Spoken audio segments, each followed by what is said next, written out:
Thank you. Senator Kennedy. Thank you, Madam Chair. Mr. Secretary, welcome. I agree with you, by the way, for what it's worth, about getting the money out on the streets, literally. Let's see, I'm looking at your budget here. Your current budget's $12.5 billion. You're asking for $14.2 billion. Does that sound about right? Yeah. That's a 14% increase. You want an extra $1.7 billion. Yeah. Okay. Explain to me why the American people would be better off giving you $1.7 billion than taking that $1.7 billion and spending it on infrastructure. I did a little math, and for $1.7 billion, we can resurface a 4-lane highway from Washington to Denver. So why are the American people better off giving you more money than putting it on infrastructure? Well, thank you very much, Senator, and thank you for the question. It's a great question, and I think the way I would think about it is the $1.7 billion increase to the budget, my budget, is an investment in infrastructure as well. It's an infrastructure. It's what? I'm sorry? Infrastructure investment as well. It's an infrastructure investment in the American worker in this country. It's an opportunity for us to look at, as I think about the Department of Labor. Well, do you believe excuse me for interrupting, I'm sorry, Mr. Secretary, we don't have much time. Do you believe that every expenditure by the federal government is an investment? What's the difference between an investment and an expenditure? An investment is an investment in the future of workers. An expenditure is an expenditure in building a bridge. Okay. Well, if you have a union background, which I respect and admire,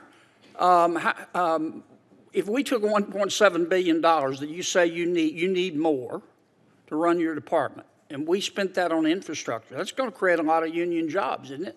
It's going to create a lot of jobs, but we're also not going to be able to educate the workforce that needs those new jobs that are going to be created off of that infrastructure investment of new bridges. But they're already educated. The people building the roads are already educated. They're good at what they do. Well, Senator Reid just mentioned of an issue around literacy in this country. So again, it's an investment in helping people to be able to be retrained and trained in the jobs of the future. I come out of construction. I worked construction as well.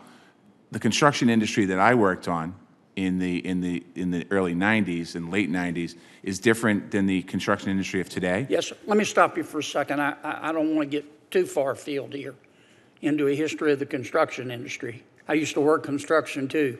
Let me be sure I understand what you're saying. When my constituents call me and they say, look, you're being asked to raise taxes to pay for infrastructure, why, instead of putting $1.7 billion in extra taxes on us, why'd you give $1.7 billion to the Department of Labor? Why didn't you use that for infrastructure?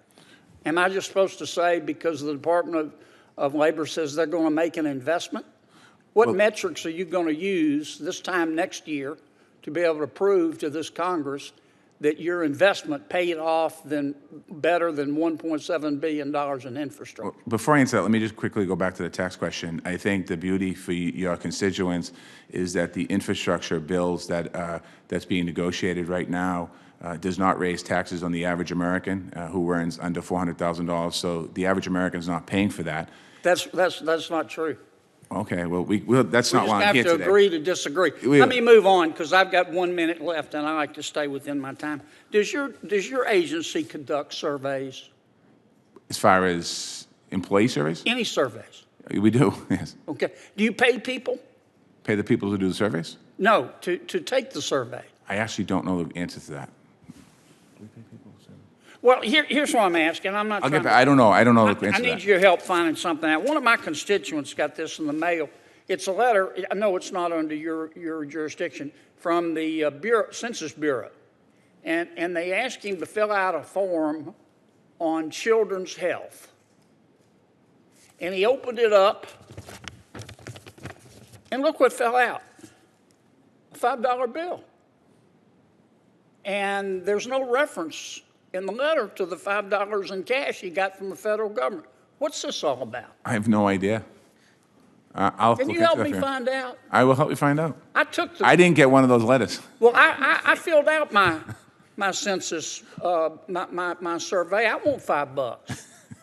And I did too. understand that the Biden administration is also sending people $40 gift cards. I doubt that's from the Biden administration, but I will look I into looked it up. It's on the internet. It must be true. I will look into it, my friend. Would you? I promise. Thank you, Mr. Secretary. All right, sir.